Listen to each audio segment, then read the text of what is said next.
Oke, Assalamualaikum warahmatullahi wabarakatuh. Good morning everyone. Selamat pagi. How are you today? Hopefully you are fine all. Nah, hari ini saya akan membahas tentang penelitian korelasi. Ini bahannya sudah saya share di grup ya. Fotonya sudah ada di grup dan you just have to read it. Nah, sorry, yesterday I have to send this, but it's too late karena saya baru selesai acara itu sekitar jam 9 malam dan ya sudah kecapean. Jadi saya make the video now. Oke, good. Mari kita lihat dan kita cermati penelitian korelasi karena ini sangat penting. Oke, good. Oke, nice. Sekarang kita lihat ini udah slide kedua karena slide pertama itu hanya judul saja. Oke, a correlation is the measurement of the correlationship between two or more variables using correlational statistic to investigate the precise degree of their relationship. Oke, jelas ya, korelasi itu dimaksudkan untuk mengetahui, oke, apakah ada atau tidak hubungan dari dua variabel. Tidak sampai pada itu, ya. Lebih dari itu adalah korelasi juga, oke, menginvestigasi hubungan di antara variabel tersebut sejauh mana, gitu ya. Ini jelas. Tapi kalau ditanyakan, tujuan korelasi adalah untuk mengetahui apakah ada atau tidak hubungan dari dua atau lebih variabel. Hal ini tentu berbeda dengan penelitian eksperimen, oke, yang menekankan pada cause and effect. Sampai sini jelas ya, apa itu korelasi? Jelas ya, good. Itu dari Borg tahun 1989. Good, saya lanjut. Oke. Oh ya, sebentar saya ini dulu. Correlational statistic. Nah, correlational statistic itu dalam hal ini adalah Pearson product moment. Nanti akan di akhir saya akan tunjukkan kepada kalian bagaimana hasil pengolahan uji data, uji statistik yang menggunakan Pearson product moment. Good. Oke, nanti kita lihat. Saya lanjut dulu. Good. Okay, in short, correlational research design is used to measure, ya, jelas ya, the relationship between two or more continuous variables. Oke, di sini ingin saya tekankan bahwa variabel yang ada pada korelasi adalah continuous variable. Masih ingat ya, apa itu continuous variable? Continuous variable adalah variable that shows gradational, yang menunjukkan gradasi, tingkatan, bukan klasifikasi. Kalau klasifikasi pria dan wanita, oke, kemudian guru dan pengusaha itu kan klasifikasi. That's not gradational. Maka yang semacam itu namanya adalah uh, variable discrete variable. Sedangkan yang menunjukkan gradational, tingkatan-tingkatan, maka itu disebut dengan continuous variable. Contohnya di sini adalah IQ score. Jelas, IQ score itu ada yang rendah, ada yang sedang, ada yang tinggi. It show gradational, ya, it show gradation. Maka jelas IQ score adalah continuous variable. Kemudian academic achievement, ya jelas pencapaian ada yang tinggi, ada yang sedang, ada yang rendah. Kemudian students reading skill, sama. Skill itu ada yang highly skilled, moderately skilled, dan kemudian yang skillnya biasa saja. Begitu juga writing skill. Banyak ya continuous variable itu, ya, contoh temperatur itu ada yang rendah, sedang, dan tinggi. Nah, jadi saya tekankan sekali lagi untuk penelitian korelasi menggunakan continuous variable. Ya, good. Kemudian the correlation can be used only when X variable is continuous. Ini sudah jelas, ini sama yang tadi. Students IQ, age juga sama, ya. Level of education ada levelnya rendah, bawah, ada yang tengah, ada yang level atas. Oke. Kemudian kalau semisal penelitian korelasi ini, oke, diformulasikan dalam research question atau research problem, maka bunyinya akan seperti ini. Pertama, do the higher IQ students have, the better achievement they make at school. Ya, apakah semakin tinggi, oke, IQ siswa, semakin bagus pula pencapaiannya di sekolah. Ingat, ini sudah saya bahas untuk membedakan mana research question yang untuk korelasi, mana research question yang untuk ex post facto, dan mana research question yang untuk apa namanya itu eksperimen. Jadi jangan salah, ya, jangan salah. Oke, kalau research question untuk korelasi ini cenderung menggunakan double comparative seperti ini. Ini kan double comparative kalau di grammar. Oke, contoh lain. Do the higher reading score the students have, the higher the scores they got from writing test. Apakah semakin bagus skor, oke, skor dari reading siswa, semakin lebih bagus juga, semakin bagus juga skor yang didapat pada tes writing. Ya, ini korelasi untuk menemukan korelasi antara reading score, oke, dan writing score. Jelas ya, ini menggunakan double comparative. Jadi beda pengolahannya, pemformulasiannya dengan penelitian eksperimen dan ex post facto untuk research questionnya. Dan yang terakhir, do the higher the air conditioner, okay, we said, the cooler the room we feel. Apakah AC itu kalau temperaturnya semakin tinggi, okay, akan semakin dingin? Begitu. Ya. Kira-kira apakah semakin dingin? Oke, tidak kan? Kalau biasanya malah kalau semakin kecil ya, kalau angkanya itu di sampai 15 itu malah semakin dingin. Kalau semakin ke atas 16, 17, 18, 19 maka semakin rada sedikit hangat. Dan itu perlu pembuktian. Pembuktiannya ya dengan menggunakan penelitian. Contoh lain, apakah semakin bagus grammar siswa? Apakah semakin bagus grammar siswa, semakin bagus pula kemampuan menulisnya? Nah, ini adalah penelitian korelasi. Lihat bagaimana konstruksi dari research problemnya menggunakan double comparative. Dan ini beda ya dengan yang ada pada eksperimen dan ex post facto. Saya lanjut untuk research problem, saya rasa you sudah bisa. Kemudian the correlation is indicated by correlation coefficient. Nah, ini rasanya you tidak terlalu sulit karena di bagian coefficient correlation coefficient ini kan saya bahas juga di kemarin waktu di language assessment. Nah, disimbolkan dengan R ya, nilai R. Nanti saya tunjukkan seperti apa. Represented with number from O to 1 ya. Oke, dari O sampai 1. Kemudian showing the degree of the relationship. Tidak hanya punya hubungan, tapi how closely they are related. Seberapa dekat hubungan di antara kedua variabel tersebut. And the direction of the correlation indicated with minus, okay, yang menunjukkan showing negative correlation and plus showing positive correlation. Ini you sedikit bingung saya rasa, tapi kalau sudah masuk ke contohnya, it's gonna be easy. Saya kasih lihat.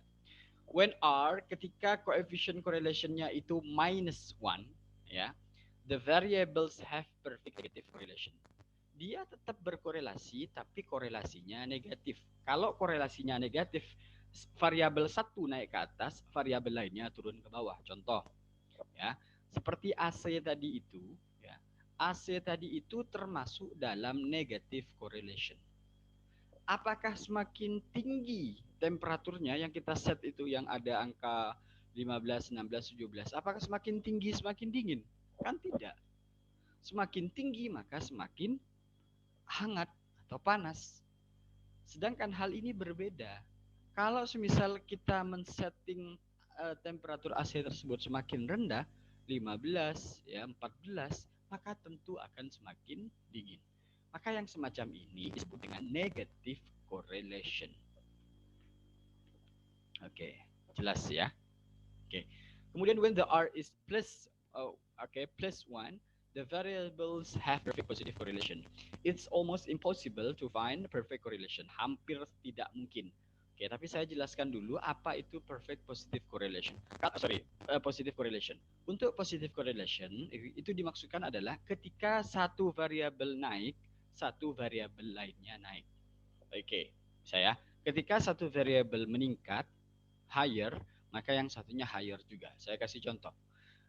Disadari ataupun tidak, kemampuan grammar itu berbanding lurus dengan kemampuan reading. Atau kemampuan grammar, vocabulary, dan reading itu berbanding lurus. Semakin bagus grammar dan vocabulary-nya, maka semakin bagus pula reading-nya. itu silahkan dilaksanakan penelitian, pasti mengandung positive correlation. Yang semacam ini dinamakan positive correlation. Semakin bagus grammar dan vocabulary-nya, mesti reading-nya juga semakin bagus. Karena tidak mungkin mereka yang tidak punya vocabulary, ya, mereka yang tidak punya vocabulary, tidak punya pemahaman koleksi vocabulary yang banyak, itu mampu membaca dengan baik. Hal itu juga demikian. Mereka, tidak mungkin mereka yang grammar tidak paham grammar, mereka akan dengan mudah memahami teks-teks, menentukan mana subjek, predikat, dan objek. Nah, yang semacam ini adalah positive correlation. Jelas ya? Kalau negative correlation satu variabel naik, satu variabel turun. Kalau kalau positive correlation yang satunya naik, yang satunya turun. Ya. Dan ketika when the R is zero, the variables have no correlation. Jadi kalau semisal dari pengolahan uji statistiknya menunjukkan nilai R itu zero, maka jelas sebenarnya tidak ada hubungan antara variabel satu dan variabel lainnya. Ini jelas ya. Dan ini banyak contohnya untuk korelasi. Apakah semakin tinggi buah, semakin tinggi pohon, semakin kencang anginnya? Ya ini korelasi. Iya, semakin tinggi pohonnya, semakin tinggi, semakin kencang juga anginnya. Makanya korelasi paling gampang kalau kita paham tentang double comparative. Ya. Dan ini juga kayak di matematika ya, ada yang berbanding lurus, ada yang berbanding berbanding lurus, ada atau yang tidak berbanding lurus. Contoh seperti apakah semakin cepat kita nyetir, semakin cepat kita sampai? Iya. Yang semacam ini tentu positive correlation. Ya. Jelas ya? Good. Dan contoh-contoh lainnya silahkan kalian cerna-cerna lah. Good. Kemudian yang penting dan harus saya ingatkan adalah remember that correlation is used to measure the correlational between two or more variables. Ingat, tujuan korelasi adalah untuk mengetahui how closely they are related. Bukan, it doesn't show evidence of cause and effect. Jelas ya? Karena sering banyak sekali orang salah paham ketika ketika melaksanakan penelitian korelasi. Mereka menganggap bahwa variabel yang mengalami perubahan itu disebabkan variabel lain. No, that's not. Ya. Kenapa? Ya karena it doesn't show causation, tapi menunjukkan correlation. Ya, bukan cause and effect, karena cause and effect untuk yang eksperimen. Dan juga untuk X variabelnya dalam korelasi kan tidak disebutnya dengan predictor variable. Ya, predictor variable ini sudah saya bahas waktu di variable kemarin. Good. Kemudian, nah ini dia. Maka correlation itu juga bisa dikategorikan dengan prediction. One advantage of correlation research design is to predict the level of one variable from another variable. Jadi kalau kita melaksanakan penelitian korelasi, ya kita bisa memprediksi, kalau hasilnya sudah ketahuan, kita bisa memprediksi, hasil penelitian yang sama dengan menggunakan penelitian kita. Ini contoh yang saya kembalikan kemarin waktu saya membahas tentang validity ya. Ada yang dinamakan predictive validity. Itu sudah ada di yang saya jelaskan itu. Contoh soal kita memberikan soal kepada mahasiswa. Nah, maka soal tersebut harus mengandung predictive validity. Sehingganya kita bisa tahu apakah soal ini benar-benar mengukur kemampuan mereka. Atau contoh seperti yang saya bilang kemarin bahwa kalau misal kita ngambil tes bahasa Belanda misal, dan kita lolos, maka ya memang sebenarnya kita bisa bahasa Belanda. Kan malah kita tes bahasa Belanda tapi kita nggak bisa bahasa Belanda. Itu kan tidak prediktif. Atau seperti tes bakat ya. Bakat biasanya ada tes bakat bahasa. Nah, kalau kita men-skor bagus di tes bakat bahasa tersebut, maka tentu it can predict bahwa ya, kita mempunyai bakat bahasa. Di masa mendatang kita akan punya kemampuan bahasa yang lebih baik. Ini contohnya, if there is a correlation between two variables and we know the score on one, the second score can be predict. can be predicted. Nah, ini contohnya. Jelas bahwa correlation itu sifatnya prediction ya, bukan cause and effect, bukan causation. Oke, good itu. Kemudian oke, ini kan selesai. Tapi kalian mungkin masih terngiang-ngiang seperti apa sih nilai R tadi ya. Oke, untuk nilai R tadi, oke, saya kasih lihat sebentar. Oke, nice. Nah, ini adalah hasil penelitian menggunakan SPSS Pearson Product Moment, di mana hasil penelitiannya ada 3 variabel, ada reading, grammar, vocabulary, ini seperti yang tadi saya bilang. Sampelnya itu N, ada 14 sampel ya. Nilai rata-ratanya itu 69, 12, 32. Standard deviationnya sekian. Ini nanti akan saya bahas di statistik. Nah, ini untuk korelasinya. Cara membacanya ya gampang saja. Nanti kalau ini saya kasih tahu. You tinggal lihat significant one tail-nya. Kalau dia menunjukkan 0.0, lebih kecil dari 0.5, maka signifikan. Tapi bukan itu poinnya. Yang ingin saya share adalah bagian ini. Oke, di sini ada model summary. Di sini ada R yang yang menunjukkan coefficient correlation-nya. Seberapa dekat sih hubungan antara reading, grammar, dan vocabulary. Maka nilainya ini bukan 734 ya, di depannya ada titik. Ini adalah 0.7. 0.7. Kalau sudah 0.7, kan range-nya, nilai R itu kan dari O sampai 1. Maka 0.7 itu berada di atasnya 0.5. Sudah pasti dari ketiganya itu ada korelasinya, berhubungan korelasinya. Sejauh mana hubungannya? Maka ada pada angka 0.7. 0.7 itu menunjukkan angka yang tinggi. Maka ketiganya ya, reading, grammar, dan vocabulary show high correlation. Korelasinya sangat tinggi. Ya, walaupun makanya saya bilang untuk yang satu ya, plus one itu tidak mungkin ada, jarang ada. Nah, ini menunjukkan 0.734 atau 0.7. Maka jelas, antara reading, grammar, dan vocabulary menunjukkan show high correlation. Dan ini tidak menunjukkan negative correlation karena tidak ada minusnya. Di sini menunjukkan positive correlation. Nah, inilah cara-cara yang dipakai untuk menginterpretasikan hasil pengolahan data yang ada pada penelitian korelasi. Dan kita menggunakan Pearson Product Moment. Oke, itu saja dari saya. Thank you. We'll meet again next meeting. Next meeting itu sudah pasti UTS, maka persiapkan diri kalian karena UTS-nya tidak akan mudah ya. Tapi saya pastikan UTS-nya keluar dari pertemuan pertama sampai pertemuan terakhir ini. Ya, karena setelah UTS kan akan tugasnya Bu Dewi menjelaskan tentang